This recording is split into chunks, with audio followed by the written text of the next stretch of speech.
Emily Kaplan, David Dennis Jr., Courtney Cronin, George Sedano. You people always tell me one play does not decide a game. How do you plead here? Saquon Barkley catches that ball. It's victory formation.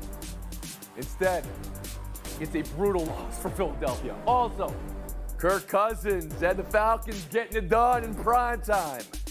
Where legends are made. Let's go around the horn.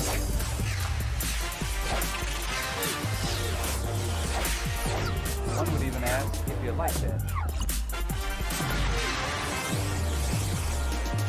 The win probability before Saquon Barkley's drop, and then after. What a problem wobble. The decision also to not go for it after the drop, but kick and go up 6.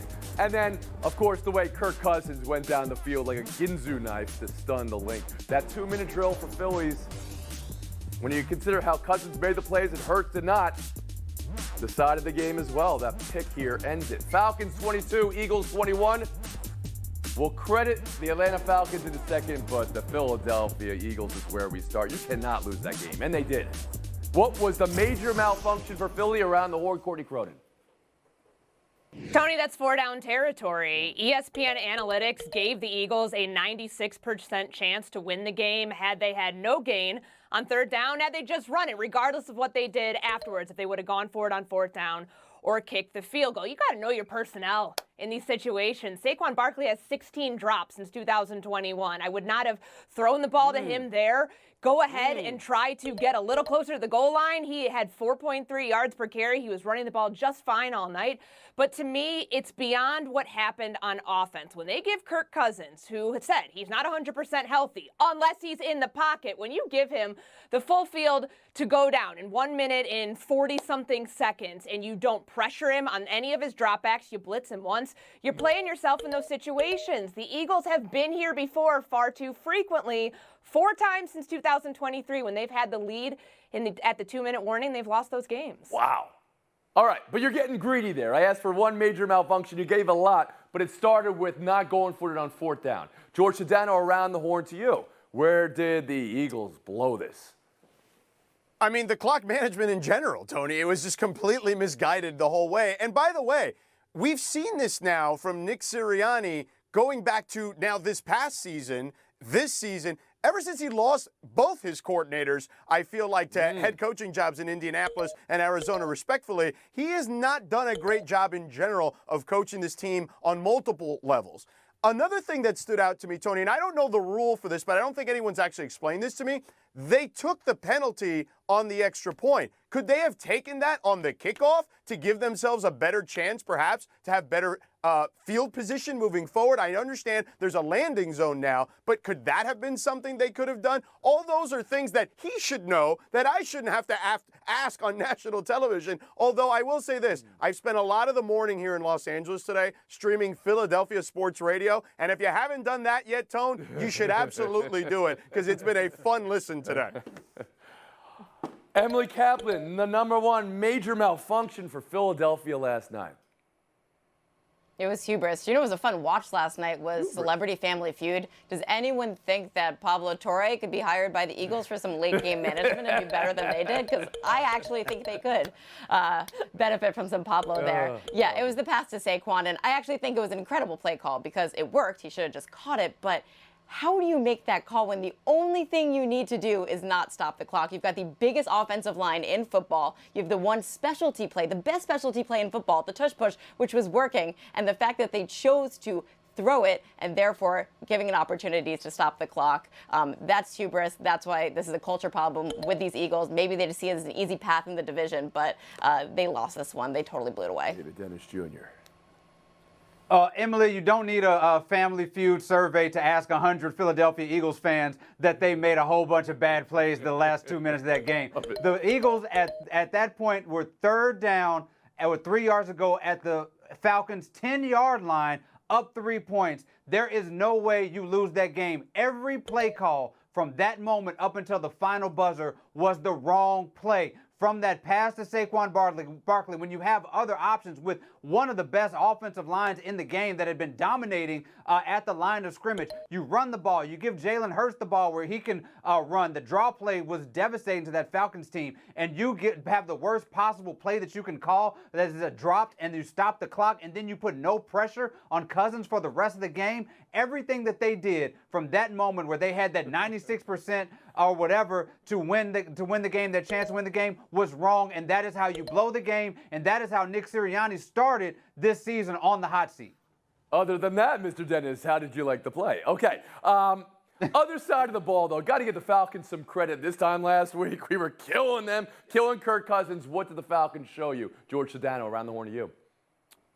Tony, I know that this is a constant theme thus far. We've been talking football, but look at that pocket that Kirk Cousins had to throw from. It was as clean could be. He had all day, okay? I mean, you could not have scripted a better pocket for him on a lot of those particular throws. And again, he's also been a guy historically who has struggled in primetime games. He deserves a lot of credit, but to me, that O-line gave them the opportunity to slice them like a Ginsu knife, as you said Emily earlier. Kaplan? Yeah, I think this is just week 2, but this was a season-saving win for them. When you draft Michael Penix Jr. and then all of a sudden you sign Kirk Cousins and there's so much pressure, you need to win this year. If you go 0-2 and your next 3 games before the bye are against the Chiefs, the Bucs, and the Saints, like it could have completely spiraled out of control here. So the fact that Kirk Cousins looked pretty good on that final drive, didn't look all great that game, but coming off the Achilles injury, he gave us enough to believe in him for the rest of the season. I think they saved their season here. This was a pivotal win in a division that has surprisingly been one of the best divisions in the league. Now you have the Saints and the Buccaneers looking like real playoff teams. You do not want to go 0-2 and then play the Chiefs next week. This is huge because being in Atlanta, I'm telling you, that noise about Penix needing to start was loud after just week 1 in Atlanta. And you have a drive like this at the end of the game and you quiet some of that noise a little bit and you say, hey, this is the Kirk Cousins that we were paying a lot of money to who can win these games down the stretch. The only panelist who's in Atlanta. Okay, Courtney Cronin on the Falcons real quick. As the only panelist who has covered Kirk Cousins, it showed me that he can spread the ball around. He's got good skill players around him. It wasn't just the Bijan Robinson show at the end. It was Drake London, it was Kyle Pitts, it was Darnell Mooney, and then Jesse Bates sealing the game with that interception. That's how they were able to come through and pull off an incredible, stunning victory on the road. Okay, stunning. This will stun a little bit for you, George. Doing the research here on the rule, they could not defer the penalty onto the kickoff. So the idea of the landing zone strategy would not have worked. Well, I was asking the question. Well, now you got your answer and you lost points for it. We'll move on. News from San Francisco, Deebo Samuel now out multiple weeks with a calf strain. Add that to Christian McCaffrey, who they gave an update this week saying nobody knows when he'll be back with his Achilles tendonitis. His team lost Sunday. George, 2 games in, as experienced a team as they are, what's the level of concern for the 49ers? Not a ton, Tony, to be honest with you. Look, I look at this team, and I look at the division, okay? Let's start with that. The Rams are a complete disaster from an injury standpoint. They were the team that most people thought would at least compete with them in that particular division. I think the Seahawks are a good, maybe not a great team. They can be in that playoff mix like they've been recently. And Arizona, are they as good as we saw against the Rams? I don't know. Like, I think Kyler is certainly more comfortable in his skin. So I look at the division. I don't know if Arizona's great yet. I don't know if Seattle's that good. And I think the Rams are just dealing with all the injuries. So I think as long as they can get guys back in a reasonable amount of time, I think they'll be okay. If they can tread water for these first 4 or 5 weeks, I like them moving forward to still be the team out of that division. Kaplan, how do you see it with the injuries piling up?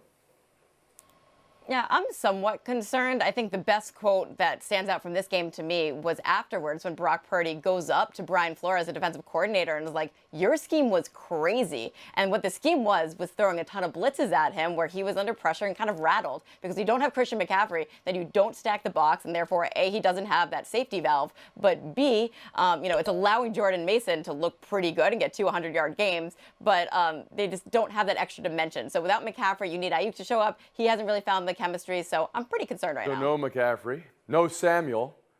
2 weeks into the season, David, are you concerned about the 49ers? Yeah, I'm a little concerned about this 49ers team. If you're in San Francisco and you want to say glass half full, you can say that Brian Flores just has Brock Purdy in the San Francisco 49ers number. They held him to the least amount of points they scored last year, blew him out when he was Miami 43-13. You can say this is a singular thing. They still have Kittle. They still have Mason. But if you look at their schedule, this is troubling. They play 3 divisional games in the next 4 weeks, and then they play the Chiefs right after that. They are 0-3 whenever Deebo Samuel's not playing. Not to mention their best offensive player. Everybody's saying he'll come back eventually. Those are not good signs for this squad who needs to, is trying to make a real Super Bowl push. What concerns me is the fact that Kyle Shanahan said nobody knows when the reigning NFL Offensive Player of the Year is going to be able to come back. So that concerns me from a personnel standpoint. But this is not 2020 all over again. Look at the state of the NFC. The 49ers, if they continue on this path, they can survive without McCaffrey, without Samuel, without anybody else that goes down. They will still be a top 3 seed. Unfortunately, this little coach versus coach matchup, Kyle Shanahan has the significant edge on, comes against Sean McVay's 10-4 against him in the regular season, dating back to 2017. And watching how poorly the Rams defense played against the Arizona Cardinals last week, allowing Marvin Harrison Jr. and James Conner to go wild, I think that this could be the Brandon Ayuk game, finally, seemingly, that he's back up to playing about 90% of the Coach snaps. Dano, last word. I would say to add to that, I do think the Niners need to adjust what they want to do a little bit because you're putting a lot on Brock Purdy's shoulders. I don't know if he can handle that. Isaac Guerendo, the kid they drafted out of Louisville, is a big back. You saw what Connor did to the Rams this past week. I would try to give him some carries because he's a monster. You would? Are you just asking the question, or is that a statement that you would do that? No, that's a statement, Riyadh. Coming up, we're talking Caleb Williams. If you have moderate to severe O-line issues, please consult with your doctor.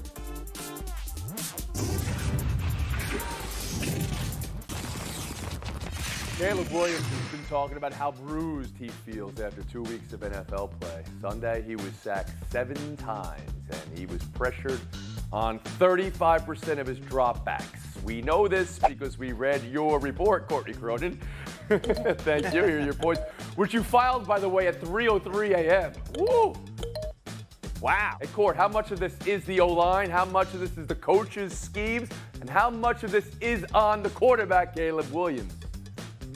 Tony, you can upgrade the quarterback position, but if you don't upgrade the weakest link around him, which is this offensive line, it's going to look pretty similar in moments to how it did when Justin Fields was the quarterback of this team the last 2 years. That was brutal. Watching the Houston Texans create a blueprint for other teams to follow for how you beat a rookie quarterback. They blitzed the hell out of him, 41.7% of his dropbacks, and it wasn't like they were sending 8. They were sending 5 most of the time, and you were having free rushers come at Caleb Williams trying to take his head off. He's not going to survive through the season if he keeps getting hit like that, and the Bears have to be able to run the ball to take pressure off of the quarterback and not put it all on his shoulders to get in these third and unmanageable situations and get out of these binds. Listen to Courtney. Courtney, I'll go back to you, though. The idea to blitz a young quarterback, this is not a new, wow, where did they come up with this? I mean, you could have expected that this was going to happen. I heard all about these great tools all around him. You got all this talent now on the, how much of this is on the quarterback? Well, there are times, I think, for Caleb. I mean, he's getting rid of the ball at the 8th fastest time in the league because he has to. It's not like you have 3-yard route concepts or 3-second route concepts. Like, some of this is on play calling. Some of it's on the quarterback, too, of just being able to recognize things and be more accurate. But by and large, this is on the protection in front of him. But you're putting it still on the coaches. You're putting it on the offensive line. There's that stat about completion percentage downfield for Caleb. I don't know what the number was. I saw it was 0 at one point. George Sedano, to you. So, Tony, let me introduce the Sedano blame pie here to the Around the Horn audience. I'm going to say 50% the O-line, okay? Because it's particularly the right side of that line. If you look at their PFF grades, I mean, they're atrocious, okay? Then I would say 30% on the play calling. You took points away from me last week when I said that I didn't trust this coaching staff to develop this particular quarterback, okay? And then 20% on Caleb because the off-schedule stuff, yeah, it works at USC. It's not going to work to the same extent in the NFL, and some of those interceptions were certainly on him. Kaplan. All right, I didn't come with pie charts like George. I don't have the nuance that Courtney has reporting on this team every day, but I have watched these two games, and I'm not ready to absolve all of the blame from Caleb Williams. He looks to me like a college quarterback who just doesn't look comfortable in the NFL. Yeah, he's getting rid of the ball quick, but he's panicking. It's going to nobody. And I just was watching the body language of DJ Moore in this game, and I know he's one of the players that advocated to keep Justin Fields at the end of last season. I'm not going to try to read his real lips, but he seemed pretty frustrated with where the balls are going towards him. I just don't think this quarterback is Okay, ready. Doctor of Body Language, Emily Kaplan. David Dennis Jr. Well, first of all, Courtney Cronin's on Central Time, so she really turned it in at 2 in the morning. So really, how late David, was how she dare that you. night? I'm just saying. You know what I'm saying? Like, really, here. we could use a little bit more hustle, Cronin, when we're Oh, talking you're about still getting these going. stories. This in is here. not going well for you, David. You're going I'm the just wrong saying. way. I'm just saying, we're talking about It's 6 sticking to a.m. the facts flight. here of the time. You know what I'm saying? That's all it is. So, and we were talking about the Bears and what's wrong with the Bears here. It's about the coaching and about the play calling. It's way too predictable, and it's not giving Caleb Williams much of a chance. It's a lot of checkdowns, and then you're down in 3rd and long. You expect the guy to make a miracle pass of 15, 20 yards. He's getting rocked or throwing interceptions. Eberflus has not shown that he has the capability to have these, to make these plays, especially when it comes to these young quarterbacks. And that goes back to last season. He's the main problem that the team has. David Dennis Jr. right now with a 0% completion percentage going downfield on Courtney Cronin. Courtney, please, you reacted when I had that stat. Go. You can't throw the ball across your body across the field. That is a rookie mistake. I'm not completely absolving Caleb Williams of responsibility here, but when you have an offensive lineman in your lap after about 2 seconds, how can you trust the pass protection to throw downfield? That is why there is no downfield passing game and why he's 0 for 11 on passes of 15 yards or more through 2 games. Buy or sell too. Let's talk college. Change to the top of the rankings. Texas the new number 1 and Georgia sliding to 2. Buy or sell. Texas is the number 1 team in the country. I'm selling this, Tony. When it comes to Georgia, if you look at one of their first or second games on the road in the SEC, they generally struggle. You go back to South Carolina last year, they were sluggish in that game. You look at Missouri in 2022, a year they went 15-0. They barely survived playing them on the road. So you look at some of these games in the SEC, it's just tough to win on the road, man. Oh, okay. So you're selling Texas as 1. You still have Georgia. Emily, how about you?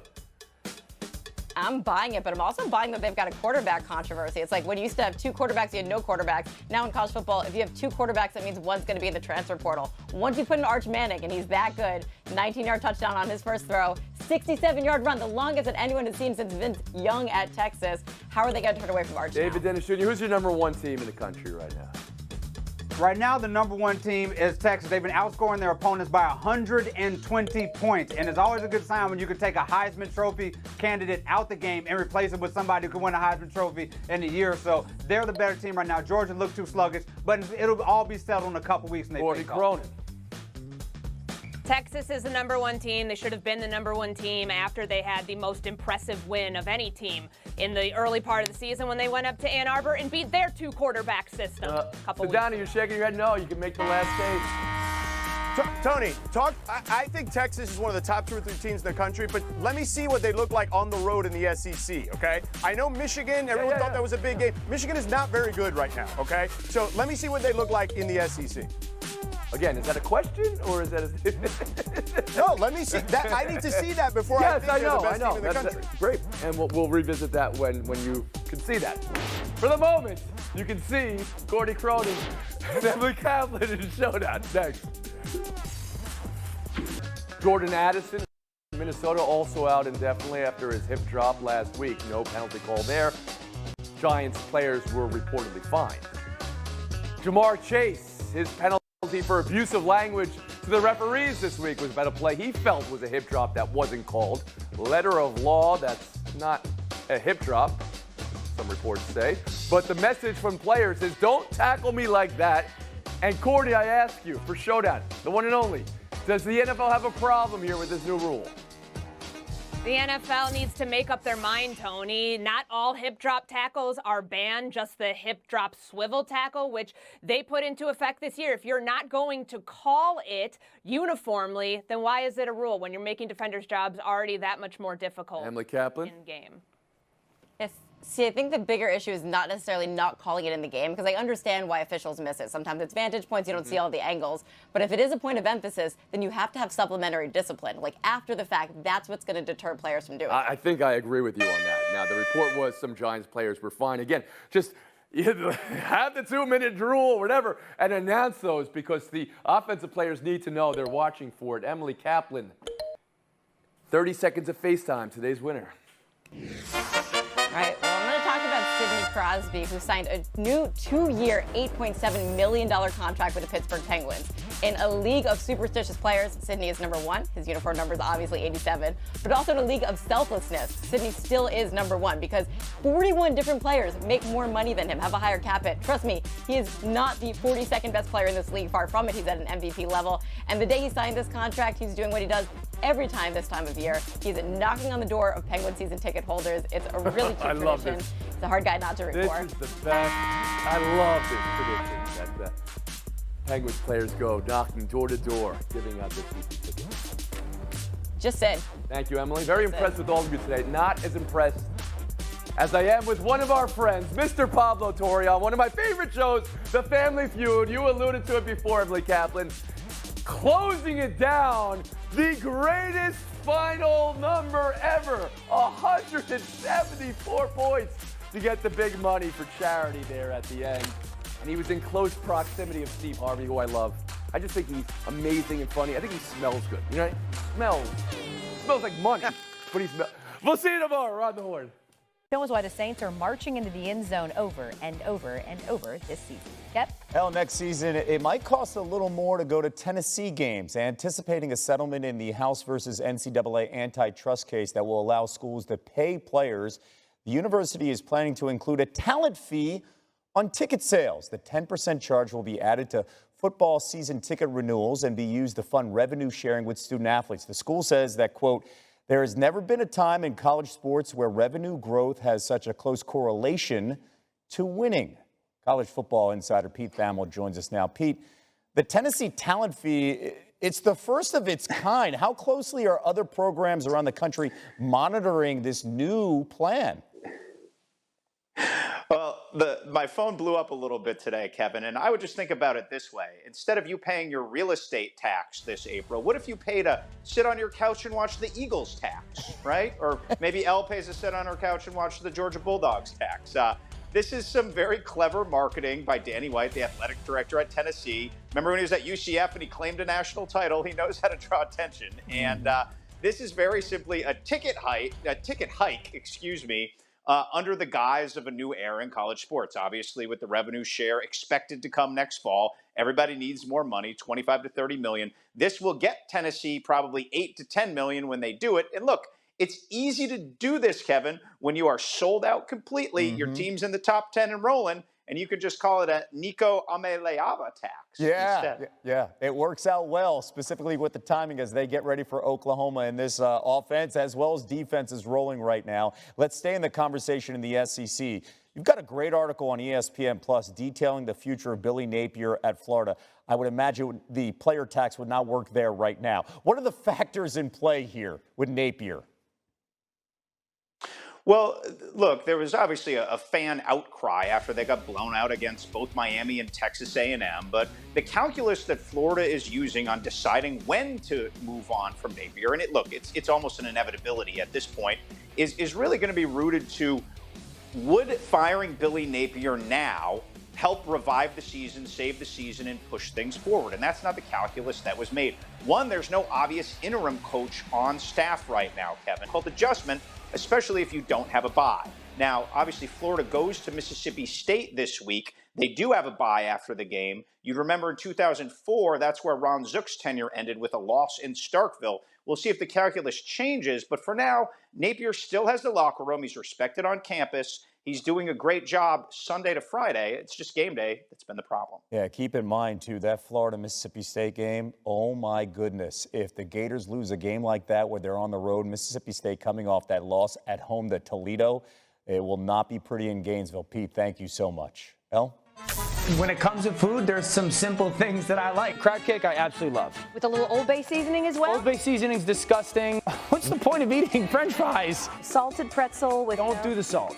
Wait, I'm sorry. So a saltless pretzel. Yeah. I think the most overrated candy is a Reese's peanut butter cup. Come on! I do not eat turkey on Thanksgiving. I don't like chili. Too much like spice and flavor. Love hard-boiled eggs. 6 minutes, perfect. I grew up eating like mayonnaise sandwiches, mayo sandwiches, Wonder Bread. Nope.